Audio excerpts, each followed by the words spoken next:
Going. Are we live though? We're live. We're live. You're live. We're supposed to be live. You are. We're supposedly live. Yes. Okay. So hi. Hi. 3 pagans and a cat. We just Part did. 4. Yes, part 4. We did an interview with Wolf Run Sanctuary. Yep. Recently, so go watch that. Yep. And now Back Gwyn. that way, or it's back actually that way. probably down. Down that way. Somewhere. Wherever your recommended videos are. Who knows? Unlikely to be up. Maybe. Although hypothetically now, like on the app, if you go back to like look at your library or whatever, the video does keep playing in a corner, so Right, it could yes. be up. Right. Yes. That's Yep. true. Okay, changes to YouTube. So Gwyn is currently in a class, and she's going to be in a class for the next half an hour or so. Yep. But we wanted to tell you guys what's going on right now. So the classes that are currently happening, the one Gwyn is in, she's in Nicole Bonavisuto's Hardcore Herbalism, which is Can You Tell Your St. John's Wort from Your Cinquefoil, Wild Carrot from Yarrow. In this fun and hands-on class about plant identification, we'll discuss easy ways to identify 15 different plant families you'll commonly find across Michigan, typo, from the medicinal to the dangerous. Are you really sure you know how to identify poison ivy? How about poison sumac? Come build fundamental skills for new and experienced herbalists alike, which is a super important class for Gwen to be going to. Being a green witch. Because she's a green witch and she's been trying to wildcraft her lawn. Yes. And she did once come to me and say, like, I need you to come help me identify whether this is poison ivy. And then she couldn't find the plant she wanted to show me. So still up in the air whether or not we have poison ivy. There's definitely some around the property. Yeah. Guaranteed. So hopefully she'll learn Yep. how to ID it and then can go find it in our lawn and then remove it or cordon it off or whatever. Right. Exactly. So the other classes that are going on is Witch Dr. Utu's Working with Animal Spirits and the Mysteries of the Witch's Familiar, which I was interested in, but I ended up not going to. So whether they be our animal companions here in the living or from the realm of the hereafter, from animals in our neighborhood to legendary shamanic animal spirits, to work with and conjure the animals and their powers is one of the most ancient magics. With animal curios on hand, methods, and interactive workings, in this workshop we will explore the magic of the witch's familiar and learn other ways to conjure forth the blessings available from the animal kingdom. And you all probably know that we love Witch Dr. Utu. Yes. That's what I was going to say. Witch Dr. Utu is teaching this class. Right. And we did the interview with him At Convocation. Yep. About his book, Conjuring Harriet Tubman. Harriet Mama Moses Tubman, Yep. and the Spirits of the Underground Railroad. Yep. It's the full title of that book. Right. It's a long title. Because it's not just Harriet Tubman. Right. It also includes a lot of the unnamed and forgotten spirits, Yep. which was the part that I was really into. So hopefully that was an interesting class. Then also going on right now is Grandmother Elspeth's The Feminine Divine, which is, for many thousands of years, projective attributes have been the norm. Patriarchy has ruled the world. However, the goddess has always been there, influencing whether acknowledged or not. These female/receptive beings are still available as guides and mentors in today's confusing world. Yep. Which I didn't go to because gender norms. Right. Exactly. Basically. Anytime a class is like, let's discuss this specific gender, I'm like, not relevant to my life. So then we have Meeting Death/Grieving Loss. It's a limited workshop. Only 20 people are allowed to attend. Yep. And that's being hosted by M. Maka Nightmare. This workshop will focus on a participatory discussion of our experiences with dying and death, our preparedness for our own deaths, and honoring our own grief. We will do inner work that can bring about surprising intimacy. Attendees are invited to come with a willingness to allow your own vulnerability and to respect the vulnerability of others. That means I can't come back. Bill L. So loud. That's Bill that you can hear.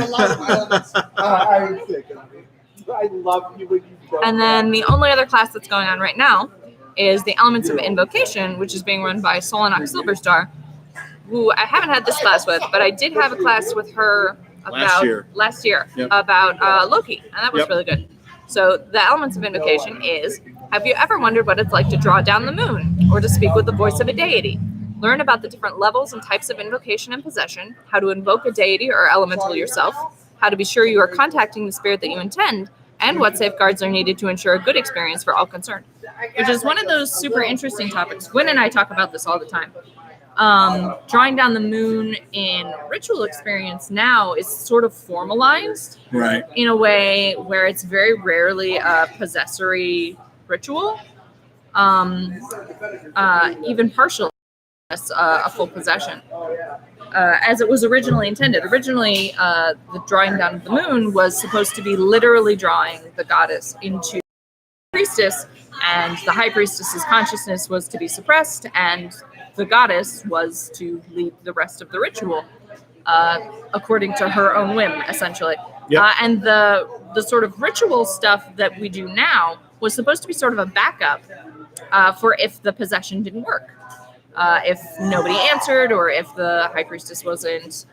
Hi. So Morgana sent me over here. She said we could burn incense out here. Yes. And maybe Well, yep. Sure, we're more yeah, than we can happy with definitely do that. I'll bring Stick- Yep. We're gonna have incense now. Yay! Gwen's got a little impromptu altar set up, so this is Yep. perfect. Although there's like a Diet Mountain Dew sitting in it. Yeah. Yeah. We're a mess. We're just a hot mess. Yep. Anyway, Not so surprising. so originally, that sort of formalized drawing down process was the ritual elements that followed the drawing down were for in case the high priestess couldn't get in contact. But they've become very much just the whole procedure for a lot of groups. So, and I think that there are a lot of people, and Gwen and I have talked about this recently, actually, relatively recently, because we have conversations in the car on the way to arts and craft when I have readings. Right.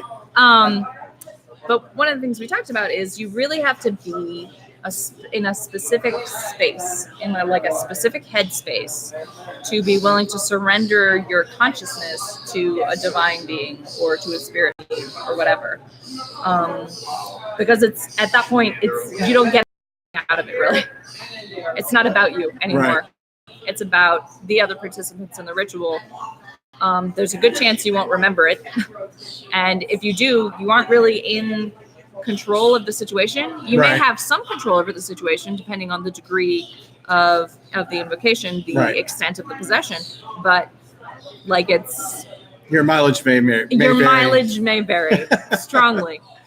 And in a really intense possessory experience, like Jason Mankey talked about in his interview, Right. in a really intense possessory experience, you may have no memory of the event at At all. all. Yep. So it's not like it's not prestigious or like exciting. It seems like it would mostly be pretty boring from the perspective of the person who's channeling. Right. Yeah. But you definitely have to be a specific person to accomplish that, I think, and you have to be in a specific place, and you have to be willing to sort of be a vessel instead of a person. Yep. But you also have to have enough sense of self to come back when you're done. Right. Yeah. And to not lose yourself to just being the vessel. So there's a very interesting balance that has to be struck there. And there are actually a couple of classes throughout the week. I guess this is a weekend, but it's 4 days. So to me, that's a week. It's just under a work week. But there are a couple of classes that are going to be talking about trance and possession and things like that. So I'll try to attend one or two of those at some point and see if I can bring back any interesting knowledge for y'all. And then here coming up in what time is it? Almost 5? Oh, almost 5. We're still It's 4:45. So in another 45 minutes, we will have our community supper. Yeah. And then after that, Which we can't help you with. no, that. You're gonna have to eat your own eat dinner. on your own. Yep. Figure that one out on your own. Unless you want to We're drive down here. having spaghetti. Yep. Topped with your choice of marinara or Alfredo sauce with meatballs or roasted veggies. So if you want, you can make something similar for yourself. Right. Exactly. And then I'm having a soda that's non-caffeinated and comes in a green can. Right. If you'd like to figure that one out. And mine comes from a mountain where it's mid-morning, Yes, probably. a mid-morning mountain. A mid-morning mountain. Diet. Right, version. diet version. And then in the evening, starting at 7:30, we are going to the Elevation of Tituba, Reclaiming What Is Ours, which is going to be led by Baba Teddy and Lady Kate, his yep. wife. And we are definitely going to this because Carr received an invitation. Yep. Tell the tale. I don't remember it. I've got the new one in my head. Yeah. Carr's actually gotten... So Carr doesn't usually remember his dreams at all. Ever. He doesn't remember anything about them. No. He's never been able to relate to, like... So there are obviously, like, different classes of dreams. There's the dreams that are just your brain recycling nonsense and regurgitating it to you while you sleep. There are the dreams that are you sort of processing through something, and those are usually emotional and unpleasant. Reportedly, there are nightmares, I've been told. I've never actually woken out of a dream and been afraid, which is, I think, a qualification of a nightmare that you have to experience fear during. Sure, I've yeah. had some dreams that are like viscerally unpleasant, but not frightening. So I don't think I've ever had to, like, what's it officially a nightmare? I've never had a, like, being chased. Well, I've actually been chased by monsters, but it wasn't scary, so it was fine. And then you have dreams that are omens, let's say. Yep. Or cues. So Carr's had several of these in the last week. Well, two. Two. Does that count as several? That's a couple, I guess. A He's had couple, a yeah. couple of these in the last week. The first one was an invitation to the Elevation of Tituba, where he heard Tituba's name. Yeah, through the song Lady Marmalade Yeah, from Moulin Rouge. Moulin Rouge, yeah. And he remembered it when he woke up, which is unusual enough that we make note of it. Right, exactly. So we decided, okay, well, we have to go to the ritual for the Elevation of Tituba. If you're not aware, Tituba was the voodoo, maybe, question mark, slave woman? Yep. Yeah, the question mark slave woman who was accused during the Salem witch trials. Right, the first one. The first one. And supposedly she's the one who She's taught supposedly the the one who taught the girls who Right. caused the whole Salem mess. girls. Right. And Um, we'll have Nathan Nathan King King on some point At this some point, week, yeah. and he will tell us To whether chit-chat. that's true or not. to chit chat with us about Salem. Right, Um, because he's an official guide. yes. So we'll So- get some official Salem knowledge. Yep, exactly. But so we're going to that. And then you got another dream that you remembered. Yeah. Which again, it's odd, but I Mhm. saw somebody who I associated with being a Samoan. Yeah. So big, dark-skinned, brown person wearing bear skin, leading some kind of a ritual, and then turned and looked at me and smiled like a really like, Mhm. hey, buddy. And that's all I remember of the dream. So we shall see where that leads us. Yep. This weekend. Mm-hmm. Yep. So Gwen and I have theories. Of course you do. But we're waiting. We're waiting to see. We're waiting for more confirmation, more Right. information, which is what you should do. When you should never take a dream or an omen or at face value, like 100%. Those things are good signposts, but you should always exercise discernment and check in with reality, because otherwise you could end up driving yourself off a cliff. Yep. Please don't drive yourself off a cliff, Bride.